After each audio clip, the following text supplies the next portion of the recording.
Hello, কি অবস্থা সবার? প্রতিবার নেই, আজকেও একটা ভিডিও করতেছি। আজকে ভিডিওতে এক্সপ্লেন করব বেশ কিছু ক্লায়েন্টের অ্যাড চলতেছে অলরেডি। ঈদ পরবর্তীতে আহ, কেমন রেসপন্স আসতেছে, কি অবস্থায় আছে অ্যাডগুলো একটু দেখায় আপনাদের। চলেন আহ, আমরা যদি কয়েকটা রেজাল্ট দেখি জাস্ট।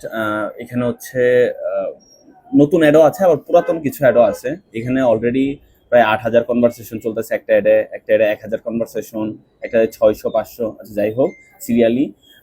এই অ্যাডগুলো নতুন চালানো হয়েছে, হ্যাঁ, এই 3-6 তারিখে চালানো হয়েছে। 162টা কনভারসেশন, 9 সেন্টে হচ্ছে পার মেসেজ আসতেছে, $14 বার্ন হয়েছে, একটু ভালোর দিকে। আবার কিছু খারাপ রেসপন্সও আসে।